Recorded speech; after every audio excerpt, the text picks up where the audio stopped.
దర్శి నియోజకవర్గంలోని దర్శి ఉల్లగల్లు పసుపుగల్లులో పలు అభివృద్ధి పనులకు శంకుస్థాపనలు ప్రారంభోత్సవాలు జరిగాయి. ఈ రాష్ట్ర మంత్రులు డాక్టర్ డోల బాలవీరాంజనేయ స్వామి, గొడ్డుపాటి రవికుమార్, పార్లమెంటు సభ్యులు మాగుంట శ్రీనివాసులరెడ్డి, ఎమ్మెల్యేలు దామచర్ల జనార్దన్, ముక్క ఉగ్ర నరసింహారెడ్డి, బిఎన్ విజయ్ కుమార్, దర్శి నియోజకవర్గ TDP incharge Goddupati Lakshmi, Yerragondapalem incharge Guderu Erikshan Babu, అధికారులు, పార్టీ నాయకులు, కార్యకర్తలు తదితరులు పాల్గొన్నారు.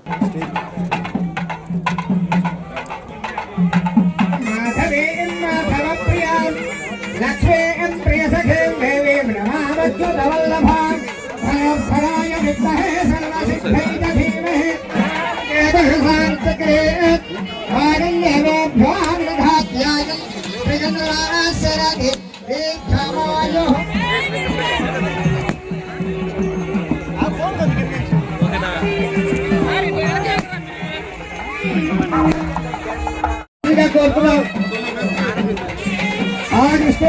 सामत्तमानानि वेशयन्तं प्रथमक्कञ्जा हिरण्येन भव्यानि वस्तन्नो आप्याय ससमे मुदविस्तदस्तामवृत्तिं भवमागसंगे దర్శి కాన్స్టిట్యున్సీలో పలు అభివృద్ధి కార్యక్రమాల్లో పాల్గొనడానికి ఇక్కడికి వచ్చాము. ముఖ్యంగా దర్శికి డివిజనల్ ఆఫీసు దాదాపు 4.5 కోట్లు పెట్టి కడుతున్నాం ఇక్కడ. అదే కాకుండా ఇక్కడ ఈ ప్రాంతంలో రైతాంగానికి ఇబ్బంది లేకుండా ఉండటం కోసం కొత్తగా పవర్ స్టేషన్ దాదాపు 4.5 కోట్లతోటి ఉల్లగల్లి గ్రామంలో పవర్ స్టేషన్, అదేవిధంగా స్వర్గీయ నందమూరి తారక రామారావు గారు తెలుగుదేశం పార్టీ వ్యవస్థాపకులు ఆయన విగ్రహావిష్కరణ కూడా చేసే కార్యక్రమంలో మేమందరం కూడా పాల్గొంచుకోవడానికి ఇక్కడ రావడం జరిగింది. వాళ్ళన్నీ కూడా అభివృద్ధి కార్యక్రమాలు చేస్తున్నాం. ఈ ప్రభుత్వం వచ్చిన తర్వాత సంక్షేమ కార్యక్రమాలు, అదేవిధంగా అభివృద్ధి కార్యక్రమాలు చాలా పెద్ద ఎత్తున చేస్తాం, ముందుకు వెళ్తాము. మీకు తెలియదు కాదు, పెన్షన్లు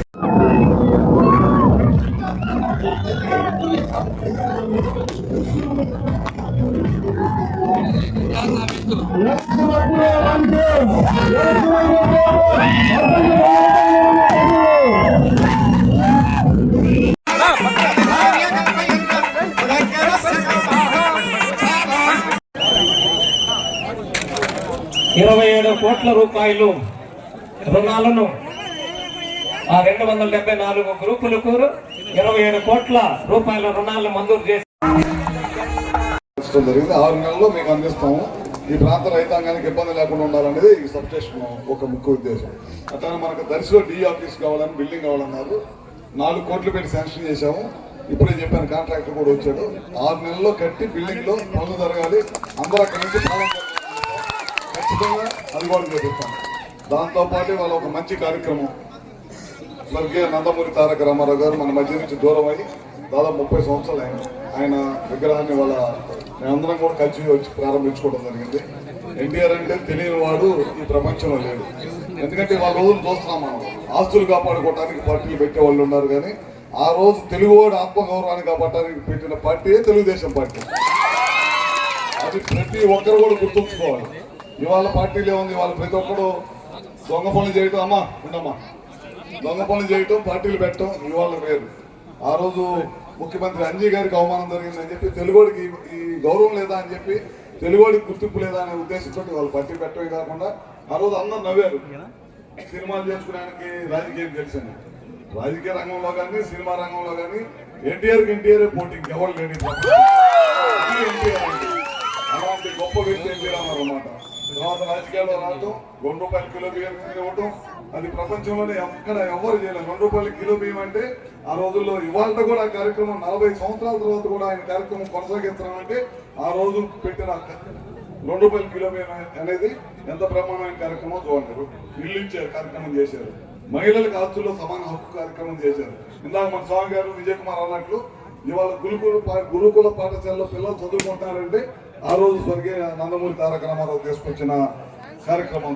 ఇట్లాంటి 1 కాదు 2 కాదు ఎన్నో కార్యక్రమాలు తీసుకొచ్చిన ఎన్టీఆర్. అదేవిధంగా అదే పార్టీలో తెలుగుదేశం పార్టీ నారా చంద్రబాబు నాయుడు గారు మీకు తెలిసి ఎంత కష్టపడుతున్నారు.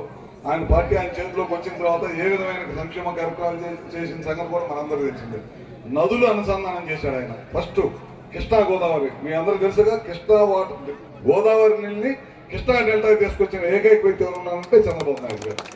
అందుకే ఆయన కష్టపడి పోలవరం కడుతున్నారు. 71% మన టైంలో పూర్తయితే గడిచిన 5 సంవత్సరాలు 1% కూడా పూర్తి చేయాలి. మళ్ళీ మన ప్రభుత్వం వచ్చిన తర్వాత 84% పోలవరం ప్రాజెక్ట్ కంప్లీట్ అయింది.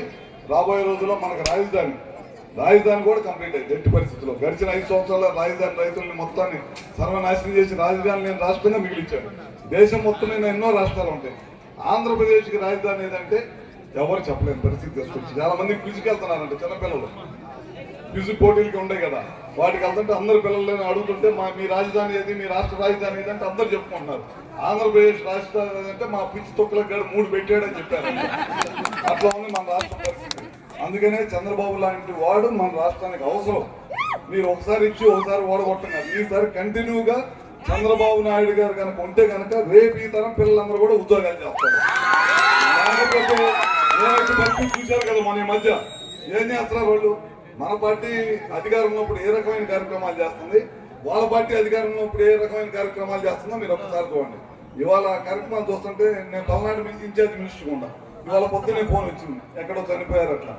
వాడు చేసిన ఫ్యాక్షన్ రాజకీయాలు చంద్రబాబు టైంలో రాయలసీమలో ఈ చుట్టుపక్కల ప్రాంతాలు అన్నింటిలో కూడా అంతరించాయి. కానీ పల్నాడు ప్రాంతంలో కూడా వాడు తీసుకొచ్చిన సంస్కృతి ఎంత వడికిపోదా. పల్నాడు ప్రాంతాన్ని మొత్తాన్ని కూడా జగన్మోహన్ రెడ్డి టైంలో సర్వనాశనం చేసి వదిలిపెట్టాడు. వాళ్ళతో కూడా ఆ కక్షలు కార్యక్రమాలు ఇంకా కొనసాగుతూ ఉంటాయి. దాన్ని ముఖ్యమంత్రి గారు మన పార్టీ అయినా ఆ పార్టీ అయినా ఎట్టి పరిస్థితుల్లో ఇట్లాంటి చేయకూడదు, అభివృద్ధి ధ్యేయంగా ముందుకు వెళ్ళండి అని చెప్పాడు. ఖచ్చితంగా అదే దశగా మేమందరం కూడా పనిచేస్తూ ఉంటాం. ఇందా లక్ష్మీ గారు అడిగినట్టు మేము ఏ కార్యక్రమం అయినా సరే తప్పకుండా మన కాన్ఫరెన్స్ సంబంధించింది ఏదైనా సరే తప్పకుండా చేస్తాం. మనం అయితే ముఖ్యమంత్రి గారు చెప్పాం, మీరందరూ కూడా అద్దంకి రెవెన్యూ డివిజన్ పరిధిలో రావాలని కోరుకున్నారని, అదేవిధంగా తీసుకొచ్చి ఇక్కడ అద్దంకిలో కలుపుకున్నాము. అదేవిధంగా ఒంగోలులో ఉంటామంటే ఒంగోలు చేసాం. కానీ మీరు మాత్రం కష్టపడి పనిచేసి ఎట్టి పరిస్థితులు ఈసారి తెలుగుదేశం పార్టీకి లక్ష్మీకి ఇక్కడి నుంచి గెలిపలేదు. మీరు చెప్పిన పనులన్నీ చేస్తాం మేము. మీరు జనం అయితే బాగా గుంపులు బాగానే ఉన్నారు, ఓట్లు అయితే రాట్లా. అది ఈసారి మాత్రం ఖచ్చితంగా పనిచేయాలి. ఊరికి పూలు తల్లి ఆ వయసు వాళ్ళు కలిస్తే కుదరదు. నా కాన్ఫరెన్స్ లో మొత్తం ఎత్తేసాం. జనార్దన్ అన్నట్టు పూలు ఆ వయసు వాళ్ళు మొత్తం వేసాం. వెళ్తే ఊరికి వెళ్తాం, నడిచి తిరగటం, ఇల్లు టచ్ చేయటం, అందరూ పనులుంటే చూడటం, కార్యకి వెళ్తాం. గుంపులో పూలు చల్లటం, ఆ వయసు వాళ్ళు కలిసి ఎలక్షన్ వచ్చినప్పుడు అటు వేయటం కాదు. అది ఈసారి ఖచ్చితంగా అందరూ కలిసి కట్టుగా పనిచేసి ఖచ్చితంగా ఎట్టి పరిస్థితుల్లో ఈసారి ప్రకాశం జిల్లాలో మేము చూడండి, అధికారం ఉన్నా అధికారం లేకపోయినా మేమందరం కలిసి పెంచి ఉంటాం. ఎవరు నేను కానీ, జనార్దన్ కానీ, ఉగ్గురా కానీ, విజయ్ కానీ, స్వామి కానీ, ఎలక్షన్ అపోజిషన్ లో కూడా మేమందరం కూడా ఒకరికొకరు తోడుగా ఉన్నాం. తోడుకుండా నా కష్టం వస్తే మా వాళ్ళు ఫోన్ చేసేవాళ్ళు, మా వాళ్ళకి కష్టం వస్తే నేను ఫోన్ చేసాం. అందరూ కలిసికట్టుగా పనిచేసాం. మహానాడు ఎవరు కూడా పెట్టకపోతే మన జిల్లాలో బ్రహ్మాండంగా 5-6 లక్షల మంది మహానాడు పెట్టాం.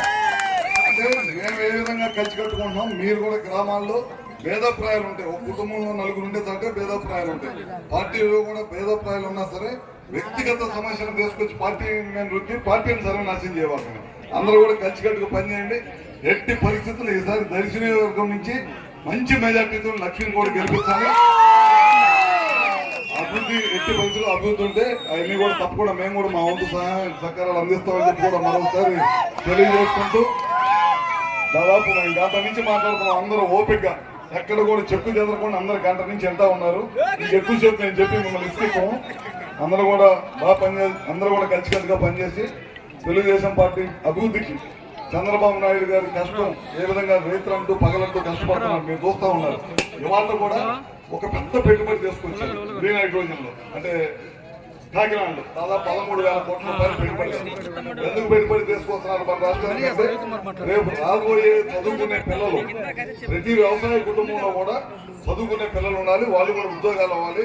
ఒక రైతుకు ఒక కుటుంబం కనుక చదువుకునే వాళ్ళు ఉండి ఉద్యోగం చేస్తుంటే ఒకరికొకరు అండగా ఉంటారనే ఉద్దేశంతో చాలా పెద్ద ఎత్తున పెట్టుబడులు కూడా చేసుకున్నాము. అట్లాగే ఉల్లగల్లులో 3.5 కోట్ల రూపాయలతో సబ్ స్టేషన్ శంకుస్థాపన చేసుకున్నాము.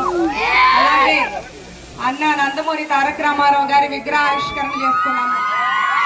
చాలా సంతోషంగా ఉంది. అన్న ఎన్టీఆర్ గారు ఒక కారణ జన్ముడు, మన ఆంధ్రుల ఆరాధ్య దైవం. సమాజమే దేవాలయం, ప్రజలే దేవుళ్ళు అనే నినాదంతో రాజకీయాల్లోకి వచ్చి తెలుగుదేశం పార్టీని స్థాపించి అభివృద్ధి అనే ఎజెండాతో ముందుకు తీసుకెళ్లారు. సంక్షేమాన్ని ప్రవేశపెట్టింది ఎన్టీఆర్ గారు. అభివృద్ధి అంటే ఏంటో చేసి చూపించారు. మంచి సంస్కరణలు తీసుకొచ్చారు. ప్రజల వద్దకే పాలన అనే విధంగా పార్టీని ముందుకు తీసుకెళ్లారు. ఆ పార్టీ సిద్ధాంతాల్ని ఎంతో చక్కగా అలాగే గౌరవ ముఖ్యమంత్రి చంద్రబాబు నాయుడు గారు, నారా లోకేష్ గారు ముందుకెళ్తున్నారు. చంద్రబాబు నాయుడు గారు ఒక విజనరీ లీడర్. ఇప్పుడు తరం నేను నా కుటుంబం అని ఆలోచిస్తున్నాము. కానీ చంద్రబాబు నాయుడు గారు నా రాష్ట్రం ఎలా ఉండాలి 20 ఏళ్ల తర్వాత, యువతకు భవిష్యత్తుని ఎలా సెట్ చేయాలి అనే ఆలోచనతో ఎప్పుడు ఒక నిస్వార్థంగా కృషి చేస్తూ పనిచేస్తుంటారు. అలాగే డిప్యూటీ సీఎం పవన్ కళ్యాణ్ గారు నియోజకవర్గం అభివృద్ధికి అందరూ పెద్దలు సహకరిస్తున్నారు. నారా లోకేష్ గారు యువతకు ఇచ్చిన మాట ప్రకారం 20 లక్షల ఉద్యోగ అవకాశాలు ఒక సంకల్పంగా పనిచేస్తున్నారు. ఎన్నో పరిశ్రమలు, ఎన్నో పెట్టుబడులు అది కేవలం ఒక ఆహ్వానంతో రావు. నారా లోకేష్ అన్న నిరంతరం వాళ్ళతో ఫాలో అవుతూ ఆ పెట్టుబడులు వాళ్ళకు ఒక భరోసా ఇస్తూ మన రాష్ట్రానికి తీసుకొస్తున్నారు. కేడర్ ని గౌరవిస్తారు, కార్యకర్తల్ని గుర్తిస్తూ ప్రోత్సహిస్తారు, యువతకు అవకాశాలు ఇస్తున్నారు. సీఎం గారు, డిప్యూటీ సీఎం గారు, లోకేష్ గారు మన రాష్ట్రాన్ని అభివృద్ధి పథంలో తీసుకెళ్ళడానికి ఎంతో కృషి చేస్తున్నారు. అలాగే మన జిల్లా మంత్రులు స్వామి గారు ఎప్పుడు కూడా దర్శి నియోజకం అభివృద్ధికి ఎంతో సహకరిస్తారు. ఎప్పుడు ఏ సమస్య ఉన్నా, డౌట్ ఉన్నా ఫోన్ చేసినా అది కరెక్టా రాంగ్ గా ఓపెన్ గా నిక్కచ్చిగా చెప్తారు, మంచి సలహా ఇస్తారు. పార్టీ అంటే ఎంతో కమిట్మెంట్ తో ఉంటారు. మా బాబాయ్ గొట్టిపాటి రవికుమార్ గారు ఓటమి లేని నాయకుడు. పార్టీలు అనేది ఎలక్షన్స్ వరకే, ప్రజలందరూ బాగుండాలి అని తన శైలిలో పనిచేసుకుంటూ ముందుకెళ్తారు. ఇప్పుడు చూస్తే 4 కోట్ల రూపాయలతో డిఈ బిల్డింగ్ శంకుస్థాపన చేసుకున్నాము. 3.5 కోట్లతో ఉల్లగల్లులో సబ్ స్టేషన్ శంకుస్థాపన జరిగింది. ఆల్లూరులో ఇప్పటికే 13 కోట్ల రూపాయలతో 133/33 kV సబ్ స్టేషన్ పనులు ఆల్మోస్ట్ పూర్తి చేసుకున్నాము. కుర్చేడ్లో 4 కోట్లతో సబ్ స్టేషన్ వర్క్స్ జరుగుతున్నాయి. గతంలో ఎప్పుడు కూడా కరెంటు ఛార్జీలు అనేది చేశారు. దానికి 5 కోట్లతో ఈరోజు బిల్డింగ్ కట్టడం, అది కూడా ఈరోజు శంకుస్థాపన చేయడం జరిగింది. అదేవిధంగా మన గ్రామానికి వచ్చే లోపల మన నాయకుడు, మన తెలుగుదేశం పార్టీ వ్యవస్థాపక నాయకులు నందమూరి తారక రామారావు గారి విగ్రహాన్ని ఈరోజు ఉల్లగల్లులో మనం ఓపెన్ చేసుకోవటం, అదేవిధంగా వాటర్ది మంచినీళ్ళ పథకాన్ని కూడా 5 లక్షల రూపాయలతోటి దాన్ని కూడా ప్రారంభించుకోవటం చాలా సంతోషం అని చెప్పి తెలియజేస్తా ఉన్నా.